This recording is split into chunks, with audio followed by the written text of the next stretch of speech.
اللہ کے نام سے شروع جو نہایت مہربان ہمیشہ رحم فرمانے والا ہے۔ اے کملی کی جھرمٹ والے حبیب، آپ رات کو قیام فرمایا کریں مگر تھوڑی دیر کے لیے، آدھی رات یا اس سے تھوڑا کم کر دیں یا اس پر کچھ زیادہ کر دیں، اور قرآن خوب ٹھہر ٹھہر کر پڑھا کریں۔ ہم عنقریب آپ پر ایک بھاری فرمان نازل کریں گے۔ بے شک رات کا اٹھنا نفس کو سخت پامال کرتا ہے اور زبان سے سیدھی بات نکالتا ہے۔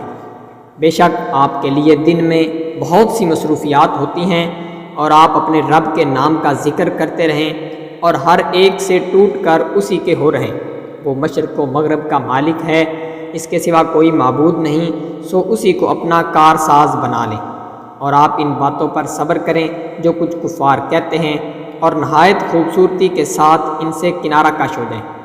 اور آپ مجھے اور جھٹلانے والے سرمایہ داروں کو چھوڑ دیں اور انہیں تھوڑی سی مہلت دے دیں تاکہ ان کے اعمال بد اپنی انتہا کو پہنچ جائیں۔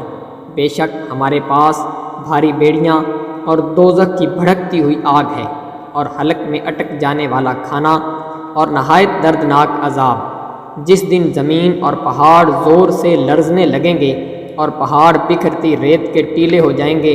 بے شک ہم نے تمہاری طرف ایک رسول بھیجا ہے جو تم پر گواہی دینے والا ہے، جیسا کہ ہم نے فرعون کی طرف ایک رسول بھیجا۔ پس فرعون نے اس رسول کی نافرمانی کی، سو ہم نے اس کو ہلاکت انگیز گرفت میں پکڑ لیا۔ اگر تم کفر کرتے رہو تو اس دن کے عذاب سے کیسے بچو گے جو بچوں کو بوڑھا کر دے گا، جس دن کی شدت کے باعث آسمان پھٹ جائے گا۔ اس کا وعدہ پورا ہو کر رہے گا۔ بے شک یہ قرآن نصیحت ہے، پس جو شخص چاہے اپنے رب تک پہنچنے کا راستہ اختیار کر لے۔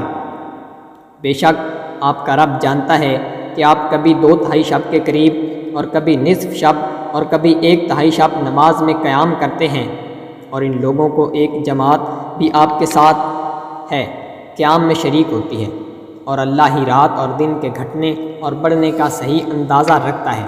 وہ جانتا ہے کہ تم ہرگز اس کے احاطہ کی طاقت نہیں رکھتے، سو اس نے تم پر مشقت میں تخفیف کر کے معافی دے دی۔ پس جتنا آسانی سے ہو سکے قرآن پڑھ لیا کرو۔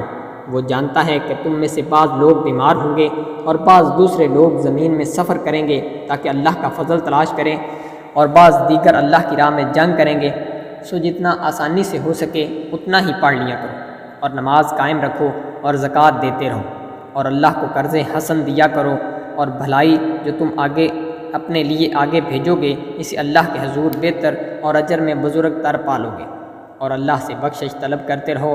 اللہ بہت بخشنے والا، بے حد رحم فرمانے والا ہے۔